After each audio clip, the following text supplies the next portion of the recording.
আসসালামু আলাইকুম। আশা করি সবাই ভালো আছেন। আপনাদের সামনে হাজির হলাম কাঁঠাল দানার একটি রেসিপি নিয়ে। আজকে আমি কাঁঠাল দানা দিয়ে ডাল রান্না করব। এর জন্য আমি কিছু কাঁঠালের দানা ভালো করে খোসা ছাড়িয়ে ধুয়ে সেদ্ধ করে নিয়েছি। আপনারা চাইলে এটা পাটায় ডলে উপরে মানে সেদ্ধ করার আগে পাটায় ডলে উপরে যে লাল অংশটা আছে, লাল যে খোসাটা আছে সেটা ছাড়িয়ে নিতে পারেন। আমার মেয়ে অসুস্থ ছিল, আমি সময় স্বল্পতার কারণে শর্টকাটে রান্নাটা করেছি, তাই উপরে লাল খোসাটা ছাড়িয়ে নিতে পারিনি। তারপর আমি শিলপাটা এটাকে ভালো করে বেটে নিয়েছি। চাইলে আপনারা ব্লেন্ডারও ব্লেন্ড করে নিতে পারেন। সম্পূর্ণ বাটা হয়ে গেলে আমি এটা একটি পাতিলে নিয়েছি। পাতিলে নিয়ে সেটাতে পরিমাণ মতন পানি দিয়ে হাতে এভাবে করে ভালো মতো এর দলা দলা ভাবটা ভেঙে নিয়ে একেবারে পানির সাথে মিশিয়ে নিয়েছি, যাতে দলা দলা ভাব না থাকে। পরে আমি আরও পানি অ্যাড করেছি।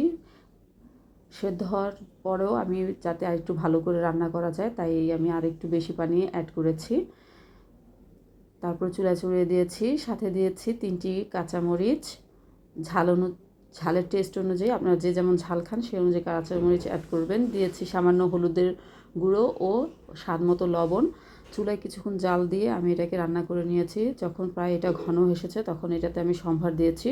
সম্ভার দেওয়ার জন্য আমি আলাদা একটি পাত্রে পরিমাণ মতন সয়াবিন তেল দিয়ে পেঁয়াজ কুচি ও রসুন কুচি কিছুক্ষণ ব্রাউন কালার করে ভেজে নিয়েছি। সম্পূর্ণ ভাজা হয়ে গেলে আমি কাঁঠাল দানার যে ডালটা রান্না করেছি সেটার উপরে এটা ছেড়ে দিয়েছি। ভালো করে কিছু নেড়েচেড়ে একটি ঢাকনা দিয়ে ঢেকে রেখেছি, যাতে ঘ্রাণটা ডালের মধ্যে প্রবেশ করে। এই তো হয়ে গেছে আমার কাঁঠাল দানার ডাল। আমি ঘন রেখেছিলাম, এটা কিছুক্ষণ রেখে দিলে এমনি ঘন হয়ে যায়। সবাই ভালো থাকবেন। যারা যারা এখন পর্যন্ত কাঁঠাল দানার ডাল খাননি বাসায় ট্রাই করবেন। সবাই ভালো থাকবেন। আল্লাহ হাফেজ।